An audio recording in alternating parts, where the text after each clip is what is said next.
Well, good morning and welcome. Thank you all for choosing to spend your very early morning with us. And I'd also like to thank our Economic Development Commission, who are our official hosts this morning. I will tell you ahead of time, I'm still on San Diego time, so to me this is really early in the morning. I just got back from an airport noise conference. And yes, I know the planes seem louder over Mount Prospect. Yeah, there are a few more of them at the moment. I never felt safer in San Diego, though, because coincidentally, the International Association of Chiefs of Police was holding their annual convocation there. And I think half of my plane coming and going was full of colleagues in public service who work for the police department, the San Diego Zoo, everywhere we went. There was an awful lot of police and their family. But I'm glad to be back. I'm glad to be back in this incredible village that I call home.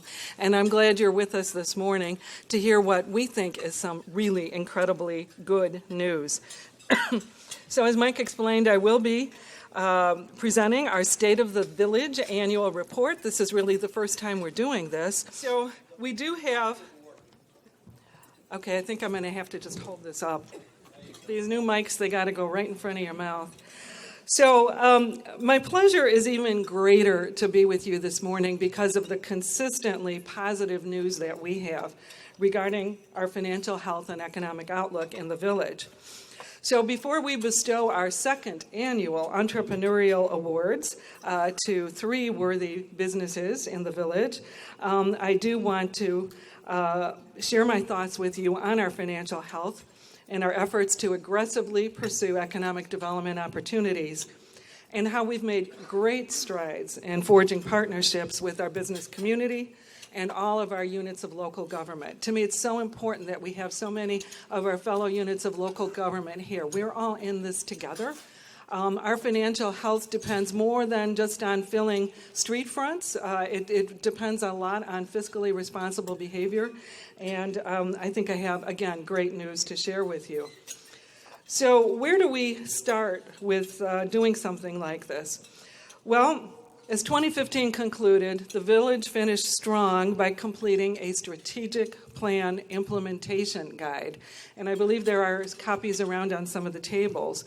And this strategic plan implementation guide is what takes a strategic plan from being a bunch of gobbledygook words into being something that can drive excellence and improvement. It establishes targets for action to reinforce our adopted mission, vision, and goals for vision attainment.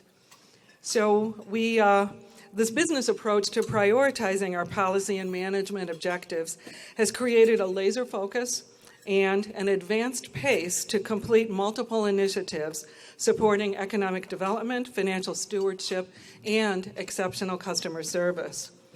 In other words, we adopted a comprehensive philosophy of plan the work and work the plan. I'm sure in all of our various walks of life and business, we've all understood how important this is. It's not just a haphazard list of tasks. Plan it and work that plan, and you'll achieve the outcomes that you set yourself to do. So this morning, I'm going to highlight some of the ways that we've executed on our plan during 2016. So last week, our Village Board and Finance Commission, and we have members of both the Board and the Finance Commission with us this morning, we held a joint workshop as part of our 2017 budget process. Now, if you watched us, you know that we left that meeting with a decidedly upbeat and optimistic outlook. As you know, we pride ourselves on governing with conservative fiscal practices and strive to always achieve a balanced budget. In fact, our 2016 results indicate a projected surplus in the 2016 general fund of $830,000.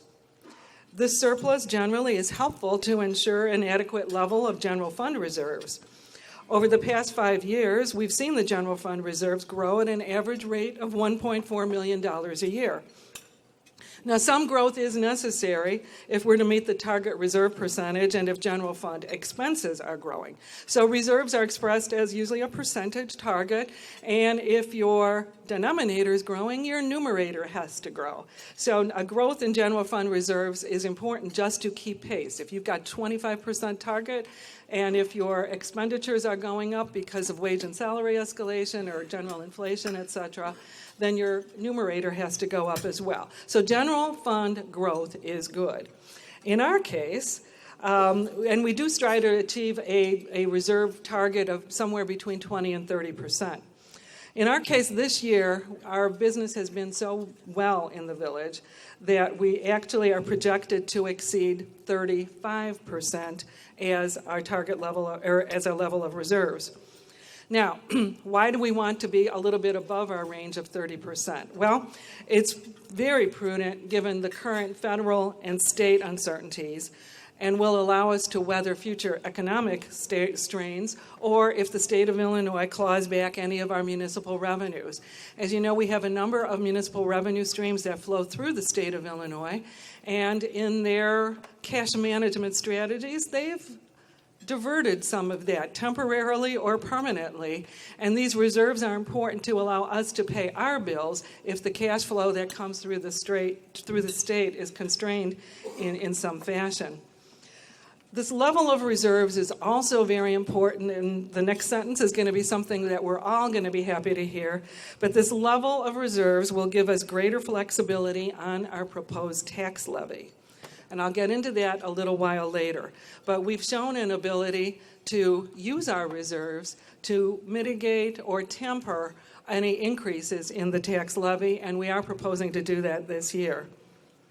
Now, central to our financial health, you think about expenditures and revenues, but central to our financial health is how we manage our debt.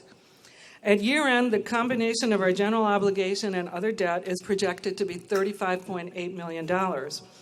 This level of debt and our projection to retire over 70% of it in the next 10 years creates a very favorable financial position for us into the foreseeable future. This strength is necessary given our ongoing obligation to fund retirement pensions and no assurances that Springfield will provide a timely solution to our state financial crisis. That's notwithstanding the efforts of Representative Neckritz, who was with us earlier, who's striving mightily along with our other friends in Springfield to look out for our interests and bring some sort of a resolution. Our revenue, expenditure, and debt figures have led Standard & Poor's to reaffirm our AA+ rating. This is the second highest rating available. I should note that it's more than just a footnote that the village has been awarded the Government Finance Officer Association Certificate of Achievement for Audit for 31 consecutive years and the Distinguished Budget Award for 25 consecutive years. This vetting of our financial practices and policies by independent finance professionals across the country holds our books to the highest standard of scrutiny. Clearly, our financial status is deeply rooted in thoughtful planning, exceptional financial management, and a dedication to transparency. And I really kudos are owed to our entire village leadership team, the finance department in particular, and all of our board and commission members, which is why I really wanted to make sure so many of you were invited to this morning's breakfast, who value this level of financial best practices. Naturally, when people discuss the annual budget, they turn their first attention to revenue streams. And I believe we're going to have a pie chart here. Here we go. This pie chart illustrates the relative importance of our various major revenue streams. For the first time, sales tax receipts have replaced property tax revenues as the largest contributor to the village's annual revenue. This is tremendous news. Our estimate, yay, our estimate for 2016 sales tax receipts is $22 million. Through village-wide economic development efforts since 2011, our annual sales tax growth has been, pause for dramatic effect, 9.2%. This strong growth allows us to budget a 1.6% increase in total revenue to the village in 2017. So 9.2% growth on 20% of our revenues. That's pulling up the total overall growth rate because some of the other revenues aren't growing as quickly. Furthermore, this resurgence of retail sales activity in Mount Prospect reduces our reliance on property taxes, which we have now structured and dedicated solely to funding police and fire operations, their associated mandated pension obligations, and debt service. So this is really, really, really important to understand. Our property taxes fund public protection, police and fire operations, pensions, and our debt. That's it. Everything else either has a dedicated separate revenue stream or is coming from other general revenue sources, including sales taxes and a share of the local government distributed fund that comes through Springfield.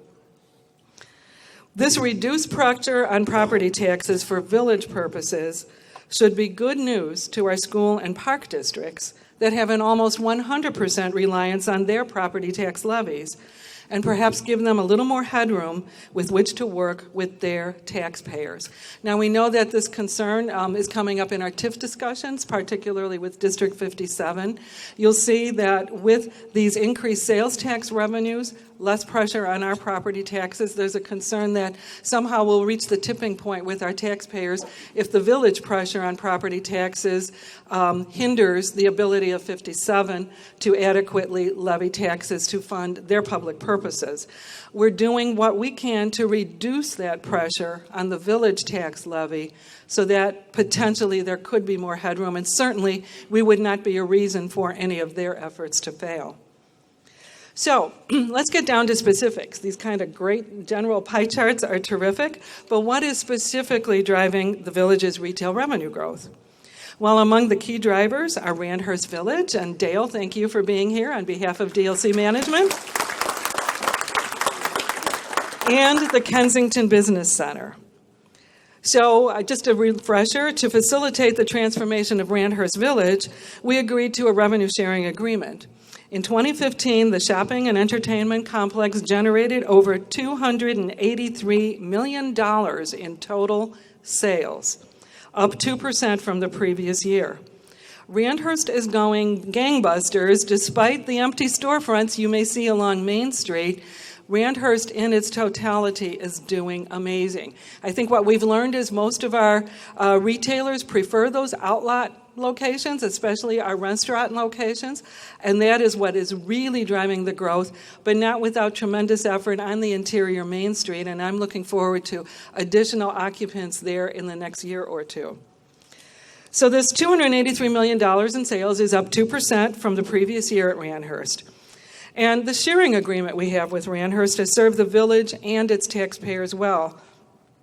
So it generates sales in excess of a base level. We set a base level in the agreement prior to the construction. What were the revenues and sales? And then we share everything above that level. So we make sure that as a village we're made whole, and it's the gain that we share with the Randhurst Village. And we're doing very, very well with that. We're going to be increasing new value there with plans to raise the existing Chase building at the corner of Euclid and Route 83, and that'll make way for additional retail and restaurant development.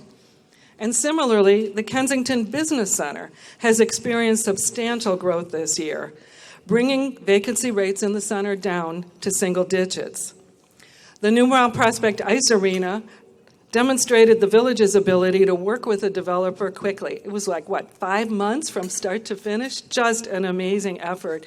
Now, part of that was Grandpa trying to do something for the grandkids, we know, but I think it demonstrated the ability of a developer and the village to work together, doing nothing out of the ordinary, just our normal business processes to make something work that quickly.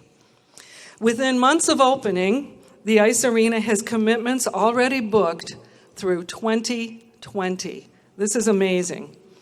In addition, at KBC, Sam's Beauty and Northland Laboratories filled another 145,000 square feet of space, further adding to the center's importance to our future.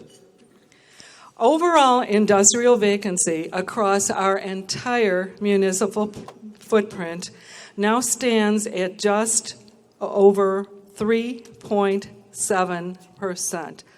That's vacancy in our industrial properties, 3.7%, down from 14% in just 2 years.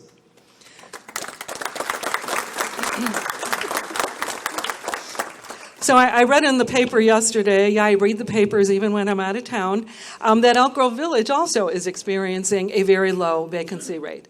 So yes, we are part of this trend, but it's understanding the trend and the opportunities and capturing them is where you excel. And were we not on top of these things, all of those businesses could very easily have relocated to Elk Grove Village or to DuPage County or Lake County, but we were able to capture them and really bring those benefits to the village of Mount Prospect. So I do invite you to visit the Mount Prospect Ice Arena if you haven't done so already. And a little bit of advice, the shortest way to get there is off of Wolf Road. I'm going to encourage you to come in off of Wheeling Road and Business Center Drive and meander through the center on your way over there. Take note of all the companies along the way. If it's true that you're known by the company you keep, then there is an amazing array of like-minded, high-tech, entrepreneurial, and next-generation manufacturing, research, and data security and management firms who want to keep each other company at KBC. It is truly amazing. And it's not just at Kensington Business Center. Recently, I cut ribbons at GAM Manufacturing at KBC, at NTS, or National Technical Systems, on Wall Street, attended a celebration at Welding Lamont on Northwest Highway, and visited and cut ribbons at a number of other firms throughout the village. As an engineer, let me tell you, there is nothing so energizing as a group of highly qualified, technical, and well-resourced entrepreneurs. And I think there's some sort of Big Bang Theory karma going on that is drawing these firms to Mount Prospect.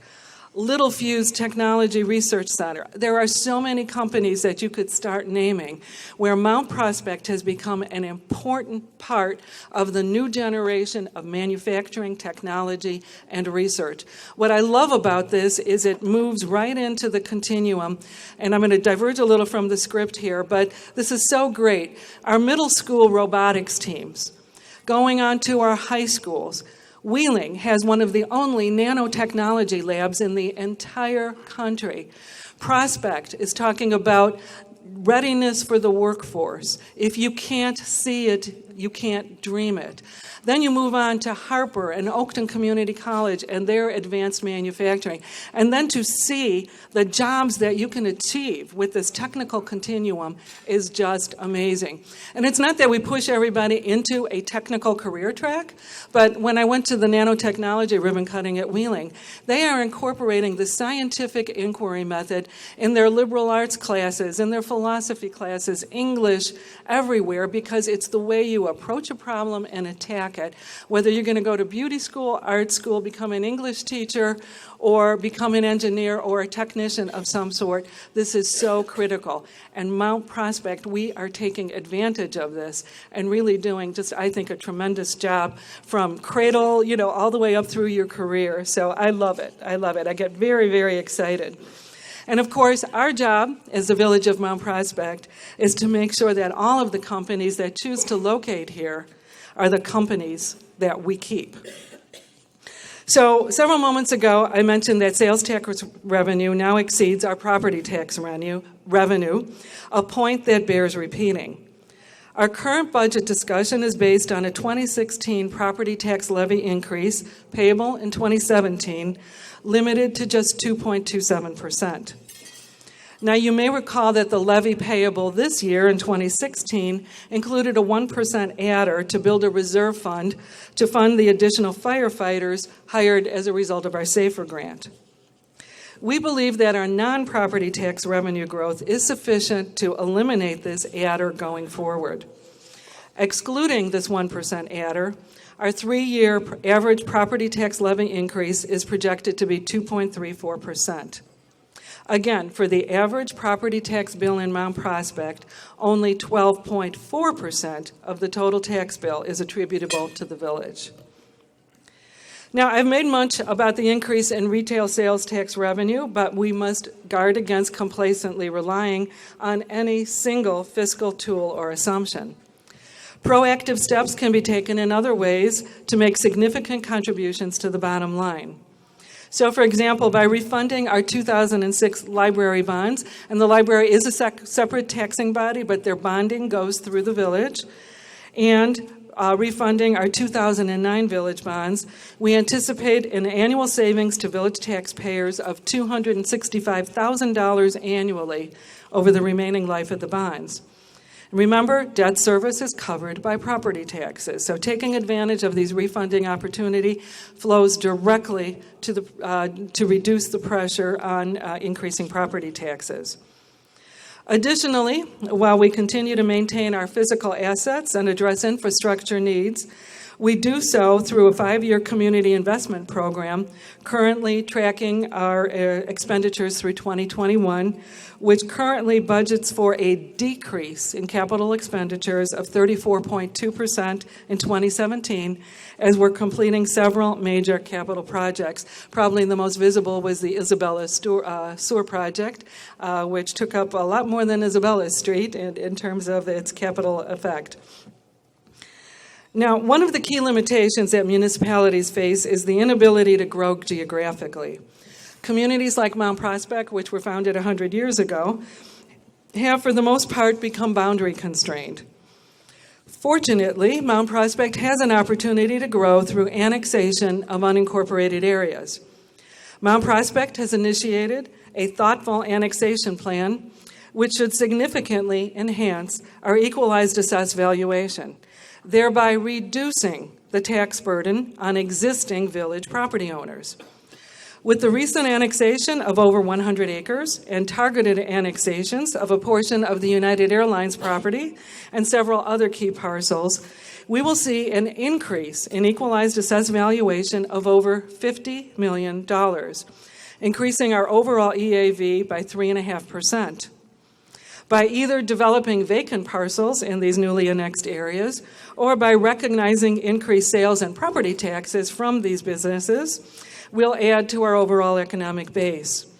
In turn, we will significantly strengthen and improve services to those areas at minimal additional cost to the village, so the gains far outstrip any additional costs we might incur.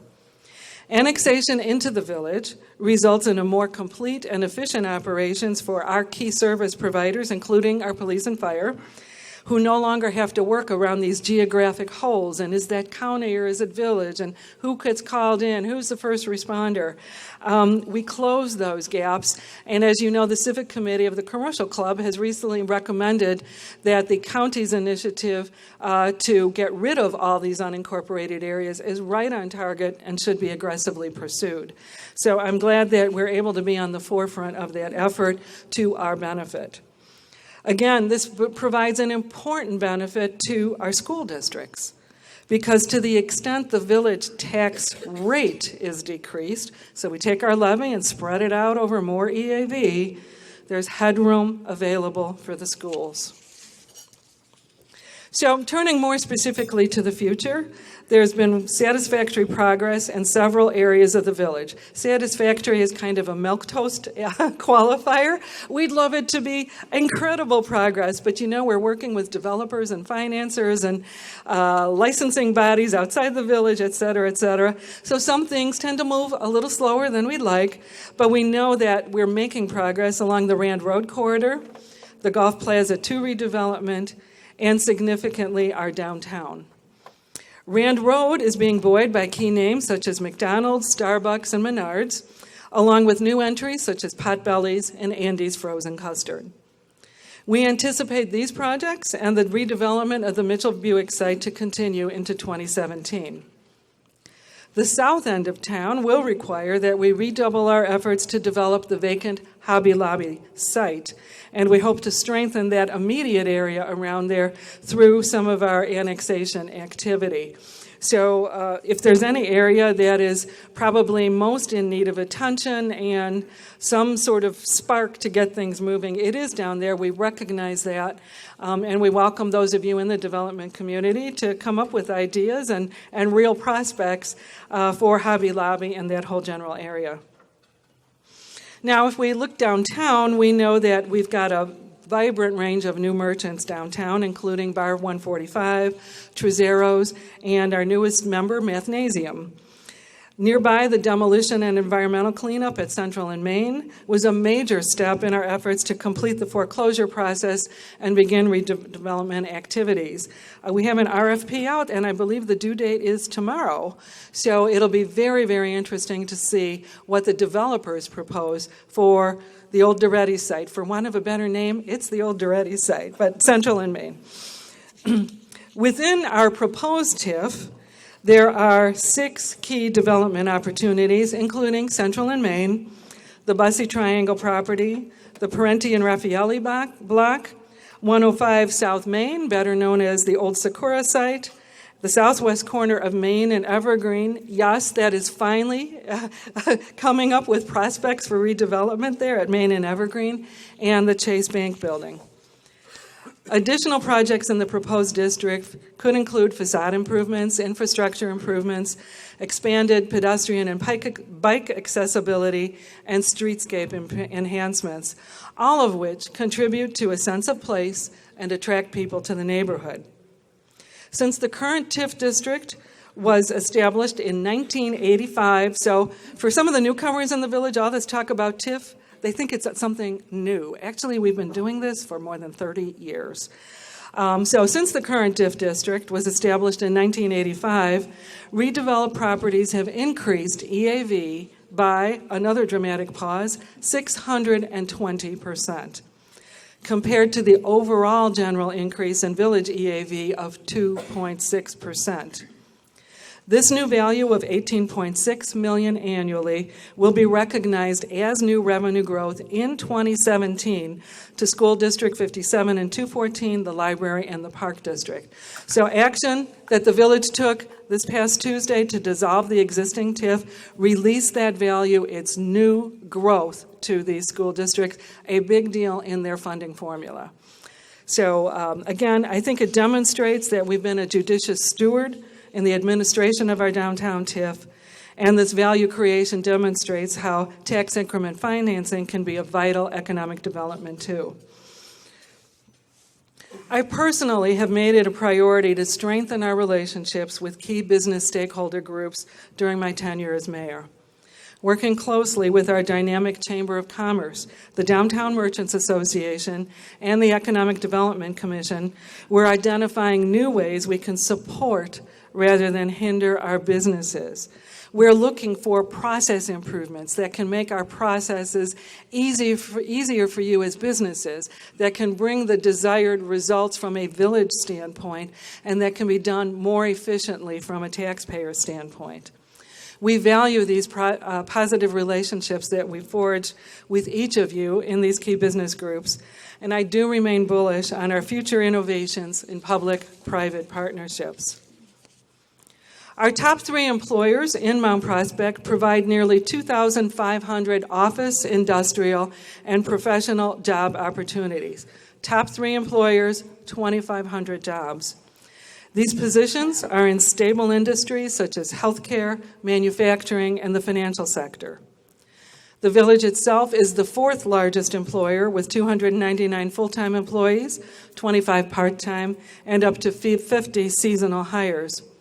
We rely on all of these major entities to be anchors in our community for bringing employees to our town and for revenue generation. But a community of our size and makeup, that is one which prides itself on being a great place to live as well as to work, truly relies on a wide range of smaller businesses, retailers, and merchants to be successful. As many of you know, and I am in awe of all the entrepreneurs in the room, running a small business is more than a full-time job, and the commitment to your product and customers consumes almost all of your time. It is imperative that the village do its part to support and promote restaurants, shops, and service providers, helping spread the word to bring customers to your doors. With that in mind, we've increased our support for local small business and seen an evolution in how we communicate with and on behalf of our small business community. Today, nearly 3/4 of all consumers own a smartphone, and data show that people that watch videos of products or services are 85% more likely to make a purchase. Having a video presence allows for additional marketing, as over 90% of those who watch a video on a mobile device will share it with others. While many of us may seem overwhelmed by the social media presence in our lives, the facts are that consumers are far more likely to be patrons of and recommend to others retailers with whom they have a social media relationship. Consumers under 34 are relying on Facebook and Twitter as a primary source of news and information, with mobile searches driving their perception of merchants and their buying, shopping, and dining choices. Our village is making strides in staying ahead of the communications curve, with an increased emphasis by our Director of Communications, Howard Kleinstein. We have continued the Dishing Out Mount Prospect program for a second year. The program includes short videos for local restaurants at no cost to them, helping build awareness and attract customers not only from Mount Prospect, but from beyond, thereby bringing revenue from outside the village into our borders. Our Experience Mount Prospect website promotes local businesses and events to encourage residents and visitors alike to shop, dine, and enjoy Mount Prospect. Our dramatically increased social media footprint is engaging potential customers on a daily basis. On a broader scale, our new Mount Prospect Minute video generates fresh video content about local events, services, and news on a weekly basis. Mount Prospect's support and dedication to small business is evident in the partnerships we maintain. We are pleased today to celebrate the one-year anniversary of the Mount Prospect Entrepreneurs Initiative. This is a joint effort between the village, the library, the Chamber of Commerce, and the Downtown Merchants Association. The MPEI program provides support, advice, and direction to entrepreneurship in our community. Beginning as the Entrepreneurs Cafe in 2012, the program has grown in scope and participation. We have held more than 16 entrepreneur-specific events in 2016. The program provides such high-quality entrepreneurial nurturing that it was awarded an International Economic Development Bronze Award for Entrepreneurship, and our Business Resource Guide picked up a Silver Award. The awards are on the table there. I hope you'll have a chance to look at it. And I really want to thank Nellie Beckner in particular for her efforts in getting this award, but it could not have been done without Joe Collier and the library staff, without Dawn Fletcher Collins and the chamber folks, and without Chad Bussey and all of the leadership and members of the Downtown Merchants Association. As a community, we are doing just an amazing job of supporting each other and ensuring that entrepreneurs have the resources and the enthusiasm and the outreach that they need to be successful in our town. So I am thrilled, and we want to encourage this type of activity, so much so that at this breakfast we have begun a tradition. This is our second year of awarding the Economic Development Commission Entrepreneurial Business Awards, and we'll hear about this year's winners very shortly. So as we look forward, we know that the keys to continued growth are diligence in budgeting, building, and supporting a diverse business community, open communications with businesses, residents, and other governmental entities, and an unwavering commitment to enhancing the quality of life for all who live and work in Mount Prospect.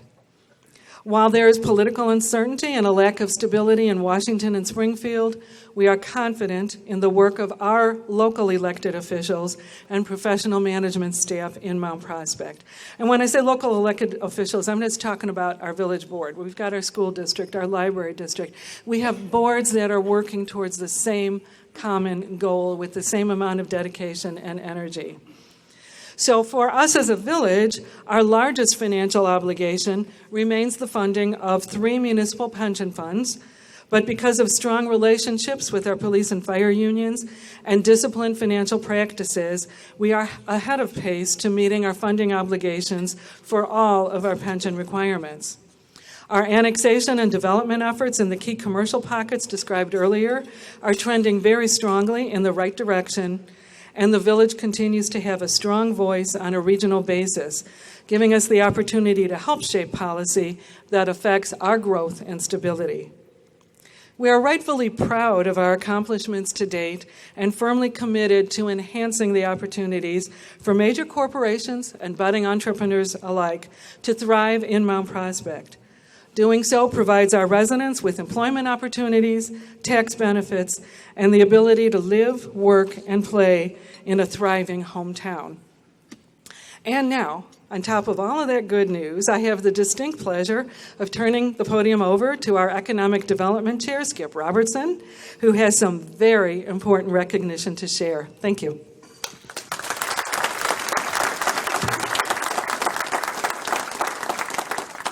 So this is fun. It's always great to get to recognize businesses, new and existing businesses in town.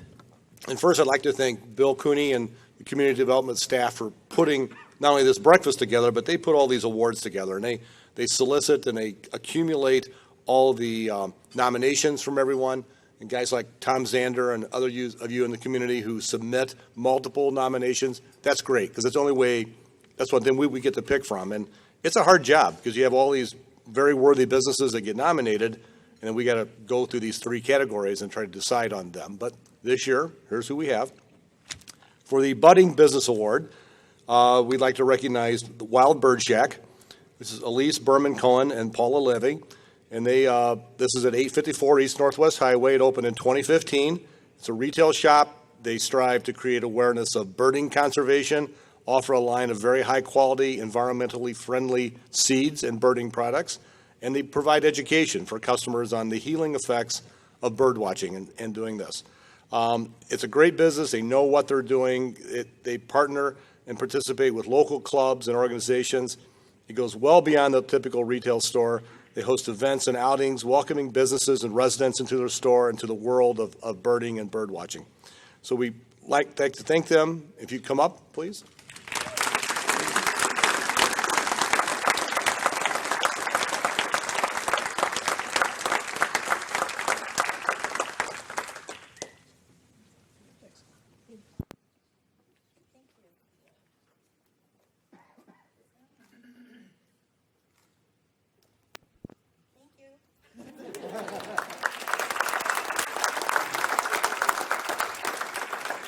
Our next award is for an Enduring Business Award. And in my experience, this is a place where you go to get fat. I can't believe how much money my wife has spent there. So. And I will say I actually didn't vote for Dave because I know Dave a long time. So but the winner is Dave Specialty Foods. Dave Esau, one of my favorite guys, a great character, a genius in the industry. He offers catering, all size events, cooking classes. If you've ever been to a cooking class at Dave's, go with a lot of bottles of wine. It's a really good time. You can dine there. You can carry out. You can have him come to your house and cook meals. He does amazing stuff. So 14 years he's been in business in downtown Mount Prospect. So we'd like to recognize Dave Esau, Dave Specialty Foods.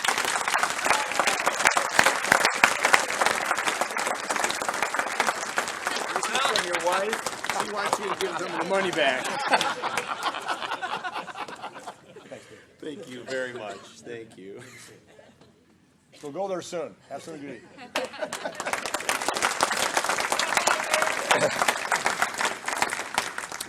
This next place, I just go there to drink mostly, but the Entrepreneurial Business Person of the Year goes to Aaron Lancero of E&O.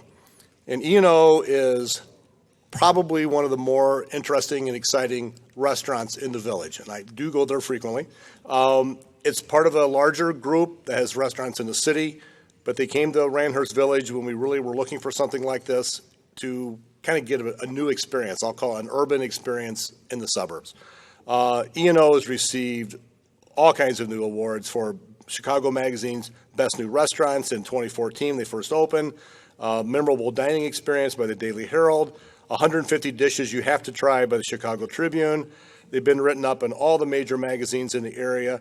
And they're a real community stakeholder. They help pass a new law on BYOB programs in the village. Strong community partner. They host lots of fundraisers. They show support of local events. And they're always thinking about ways to enhance your dining experience. So we'd like to recognize Aaron Lanciero of E&O.